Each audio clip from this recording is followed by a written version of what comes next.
Hey everybody, it's Nadine here inside the Video Matrix 90-day video challenge, our second round. So we're on day 134 today, and all is well. The homestead is going smooth. We took the week off of school this week for a little break with all those baby goats being born, and I was just so tired. I could not do school today, this week, I mean, and so it's our February vacation. So I'm going to be making some more soap today, which I am so excited about. And so we're talking today about magical moments that happen when you're just all alone and no one else is around to see them, and to tell a story about that. And it's true, magical moments happen all the time when no one else is around to see it. In fact, there's oftentimes where I tell Jake, like, guess what happened today? And for the life of me, after thinking about it for a few days straight, I couldn't come up with something where I was alone. So what I ended up doing, I usually don't watch anybody else's videos until I do mine, just so that I have my own thoughts and everything. And I ended up watching a couple videos because I know sometimes it can trigger your own memory of certain things, and that's exactly what it did. So I came up with a magical moment that I had, well, about 7 years ago. um, and so I'm going to be telling you a couple different cool stories today, and I hope you enjoy them. So, a magical moment that happened to me personally, all by myself, was I was 8 months pregnant with my second son, my second born, and we had, you know, the month or two prior had gone to Disney World, and I was 7 months pregnant then, and I did a lot of walking, and I just remember having already had a baby, remembering um right before this magical moment happened to me, I said to myself, I cannot believe that I have a whole nother month left before this baby is born. Like, he was always just, it felt so different. He was heavy. I just felt like, how could I possibly carry him another whole month? It just seems impossible. And because I had already experienced pregnancy before, and I was just like, there's just no way. And to this day, he is the biggest one of them all. I feel like he's going to be the tallest. He already outweighs his older brother, they're exactly a year and a half apart. And he's a couple pounds heavier. He feels heavier. He's just so dense. That's just who he is. And I knew that right from when he was in my stomach. And so anyway, so I'm in bed and I start to drift off to sleep. And all of a sudden, in the loudest voice you can possibly imagine, I mean, I've never experienced anything like this before.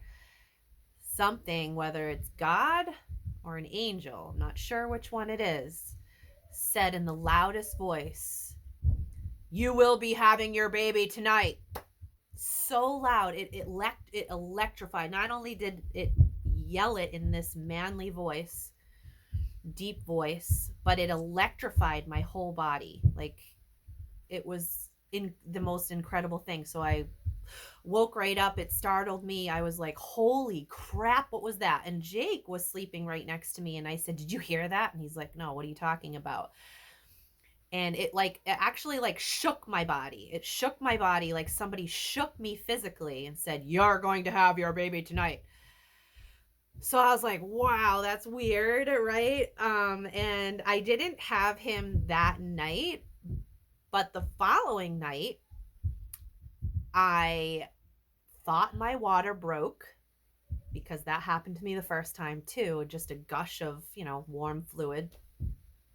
But instead of it being my water, it was all blood.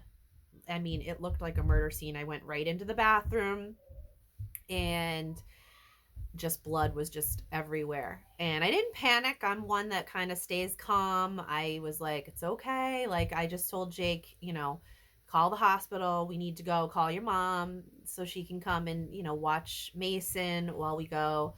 And I was there for a while. And then finally, I think it was like we went there obviously at nighttime.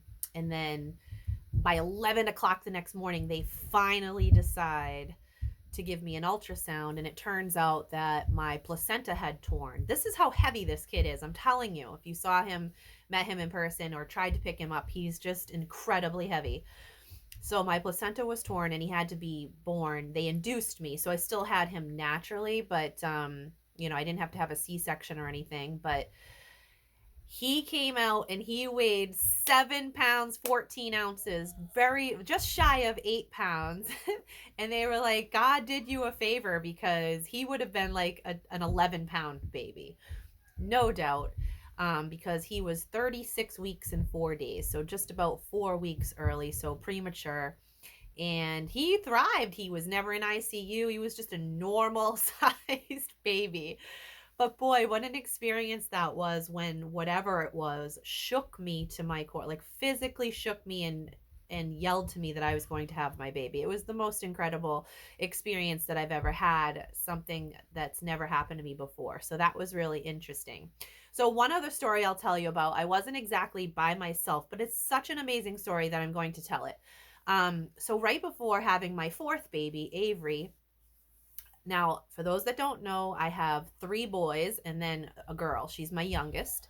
And I wanted a girl so bad, you guys. Like, it was my dream. And I thought I already had mentally prepped myself. Like, I'm going to have a fourth boy. No big deal. Like, it's okay. And I had already talked myself into the fact that I was going to have a boy. My friend has four boys, and she said the same thing. Like, she just knew she was never going to have a girl. And I was like preparing myself mentally for that as well. But inside, I was like hoping and praying that it was going to be a girl. Um, so before we found out what it was going to be, the five of us were in the van, the three boys and Jake and I. We're driving, and I said out loud to the kids and Jake and everybody, I said, well, more to the kids, I said, hey guys, I had my names picked out. So I said to them, do you guys think that this baby is going to be in Isaac or Avery? And every single one of them said Avery, but I think before they answered, so we're in like a 4-lane road on Route 6, and we're in one of the lanes, so there's another lane going the same way next to us, and sure enough, what happens? This car pulls in front of our car and the license plate said Avery on it. We were like, whoa. Jake and I were blown away. It was like, well, that's weird. Like, so we didn't know what it was yet. And sure enough, it's a girl and her name is Avery. And how weird that the license plate, as soon, I mean, instantly when I asked that question, it pulled in front of us and it said Avery. I mean, that was such a magical moment. There were other people there to witness it. I wasn't by myself, but wow, how awesome is that? So I still was like, when I remember being in the ultrasound room, and I was so nervous. I was so nervous. I was like, oh my gosh, okay, she's gonna tell me it's a boy. It's okay, it's cool. And but in the back of my mind, I had this feeling. I'm like, I don't know though. I feel like it's a girl, but it's okay if it's a boy. It's okay. Like literally, I didn't want to have this big, huge letdown. And whenever she said it was a girl, I was just like, wow. And of course, I still couldn't believe it until she actually came out. I was like, I'll believe it when I see her. You know what I mean? So, but those are some two amazing stories. And a third thing that I want to mention, because some of the other fellow Matrixes, or whatever you want to call them, a lot of them had said, watching a child be born was the most miraculous thing they've ever seen. And it really is. And I have to say that I myself have experienced that with my friend. And it's just an experience that you never forget. You always remember. You have that imprinted in your mind. A life coming into the world is the most amazing thing you could ever see.